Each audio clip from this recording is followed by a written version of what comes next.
Cette semaine, dans Carnet de santé, nous jetons un regard sur le nanisme. Et le bien-être et les droits des personnes souffrant de nanisme est d'actualité en Afrique du Sud.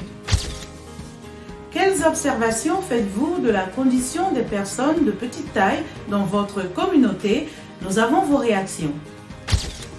Ensuite, le professeur Salim Abdul Karim d'Afrique du Sud nous en dit plus sur l'émergence du variant Omicron dans le pays. C'est dans cette édition de Carnet de santé.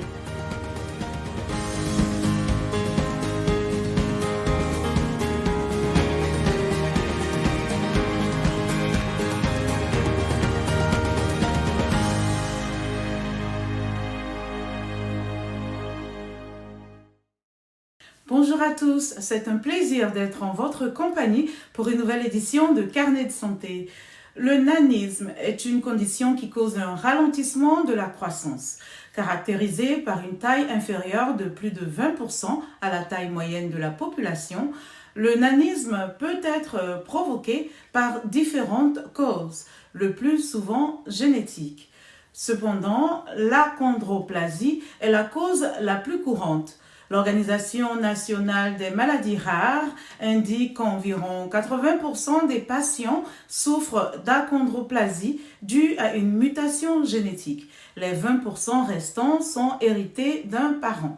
Les personnes atteintes d'achondroplasie font face à certains défis du point de vue de leur santé, notamment le développement d'hydrocéphalie et des otites répétées pouvant entraîner une perte auditive.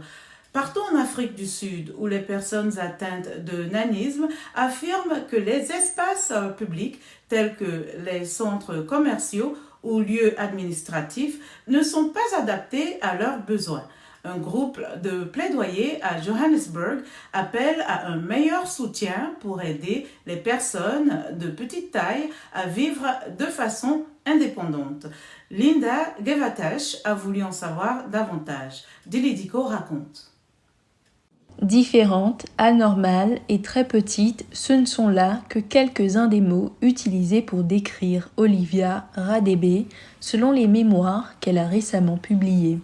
L'écrivaine de 27 ans dit que sa défunte grand-mère l'a encouragée à persévérer dans ses études et à vivre de manière indépendante, et c'est ce qu'elle a fait. Vous ne pouvez pas demander de l'aide et ne pas payer quelqu'un, vous savez, parce que je n'ai pas d'emploi permanent et que l'argent que je reçois du gouvernement n'est pas suffisant pour me permettre de payer une personne pour m'aider. Ça reste un défi au quotidien, donc en d'autres termes, je dois implorer les gens de m'aider. Il existe des centaines de pathologies qui restreignent la croissance, l'achondroplasie étant la plus courante. Il s'agit d'une maladie génétique qui empêche la croissance des bras et des jambes. Olivia n'a jamais été diagnostiquée pendant l'enfance. Aujourd'hui, elle explique qu'il serait trop coûteux pour elle d'aller voir un spécialiste pour en savoir plus. La jeune femme se demande parfois quel problème de santé est à l'origine de sa petite taille. Parce que plus tard, je pourrais avoir d'autres complications. Si j'avais été diagnostiquée plus tôt, j'aurais peut-être su que dans 10 ans, je devrais m'attendre à telle ou telle chose, que je devrais vivre d'une certaine façon, ou qu'il y a certaines choses que je devrais éviter pour avoir une longue vie. Les soins de santé spécialisés ne sont pas disponibles de manière uniforme sur le territoire sud-africain. Les parents doivent se tourner vers les grandes villes comme Le Cap et Johannesburg pour trouver les meilleures ressources. Dans les zones appauvries où il n'y a qu'un hôpital de jour, les parents amènent leurs enfants voir des infirmières et des médecins qui ne peuvent pas diagnostiquer la pathologie de l'enfant.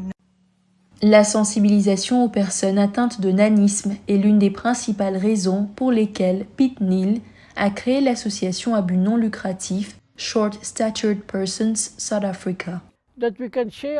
Nous pouvons partager des idées, nous réunir et faire en sorte que le public sache de quoi nous parlons.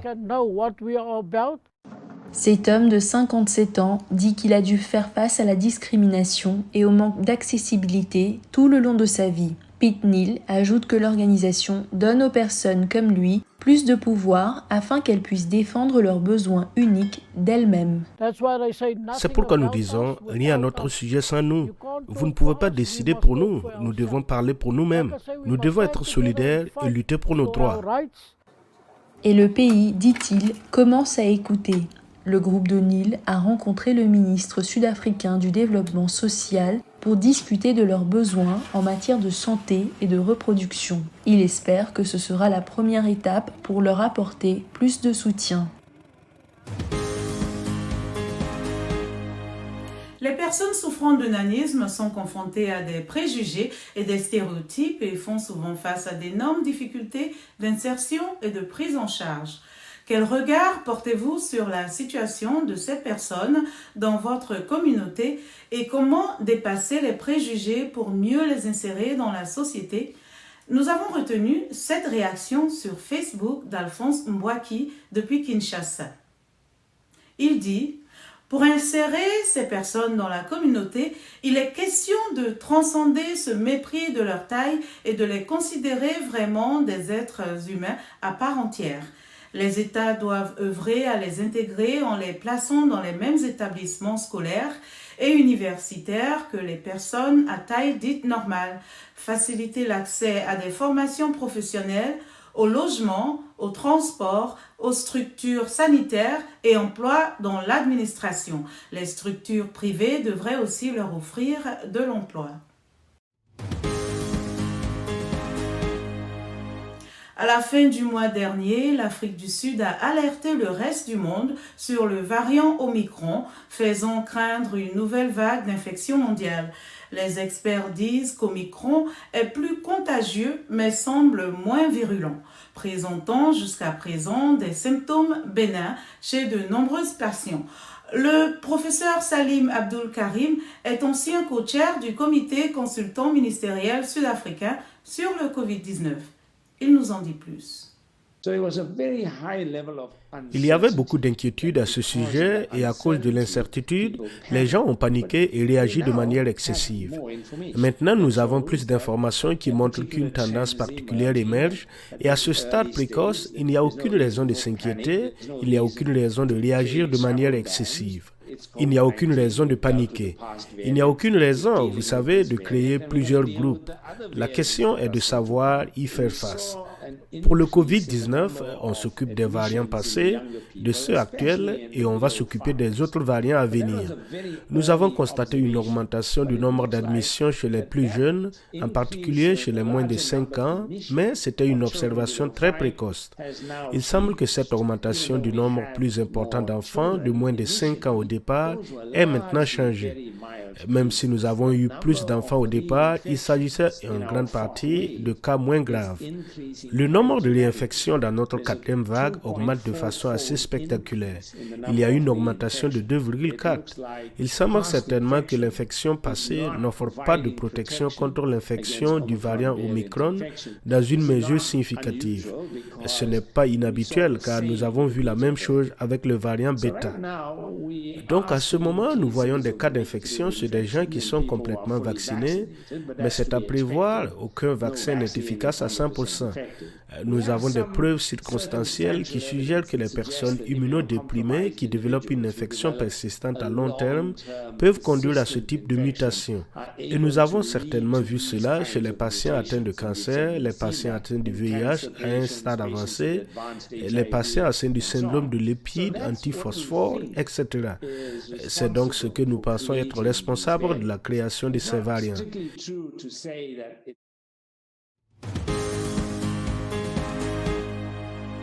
Au début de la pandémie de Covid-19, l'immunité collective était souvent considérée comme un objectif à long terme dans la lutte contre la maladie.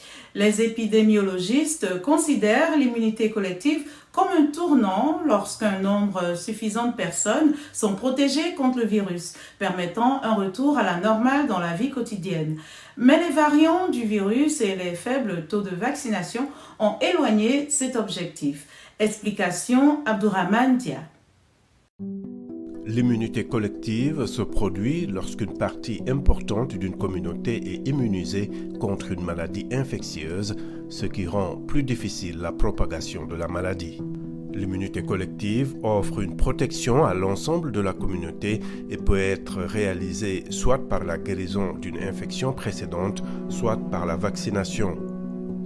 Une fois que les gens sont protégés contre une maladie infectieuse telle que le Covid-19, il est plus difficile pour la maladie de se propager au sein de la communauté, même parmi ceux qui ne peuvent pas se faire vacciner en raison de réactions allergiques graves au vaccin. Les responsables de la santé publique disent qu'on ne sait pas combien de temps l'immunité collective peut durer.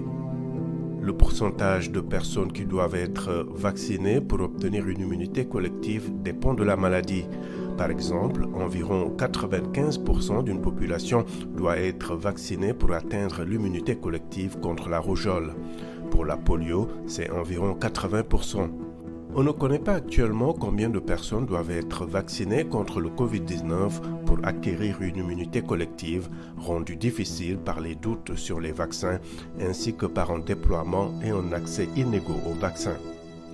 Pourtant, les responsables de la santé affirment que la vaccination reste primordiale pour empêcher les gens de tomber gravement malades ou de mourir du Covid-19. Porter des masques et pratiquer la distanciation sociale sont également des mesures très importantes.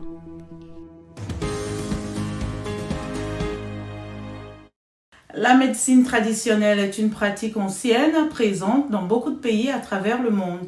Elle est considérée comme un ensemble de connaissances, compétences et théories basées sur les expériences et les croyances de différentes cultures.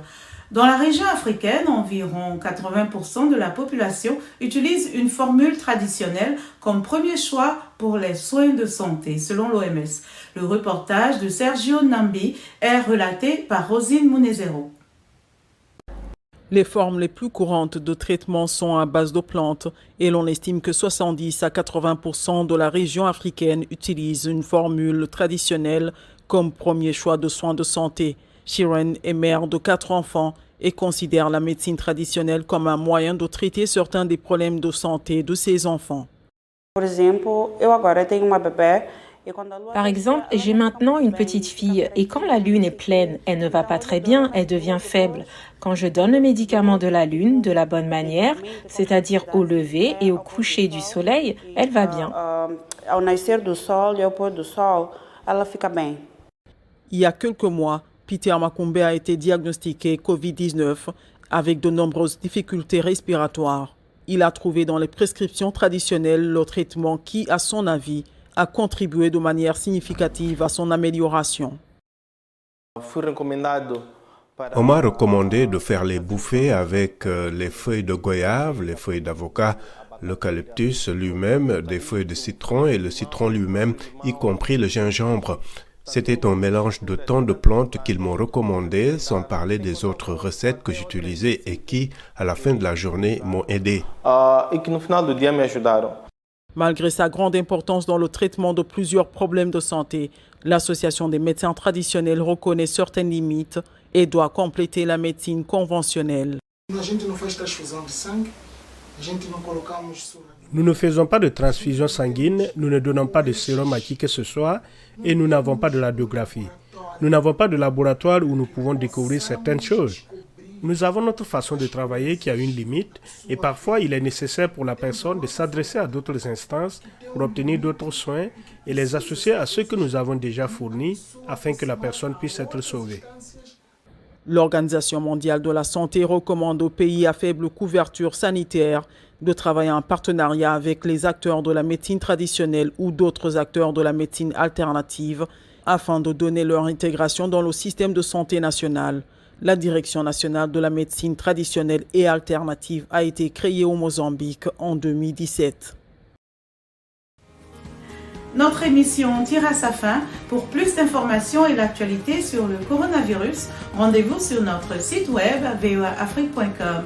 Vos réactions et questions sont toujours les bienvenues sur la page Facebook de VOA Afrique. Vous pouvez aussi me suivre sur Twitter, @lenormedou. Merci de votre fidélité à Carnet de santé. D'ici la semaine prochaine, portez-vous bien et à bientôt.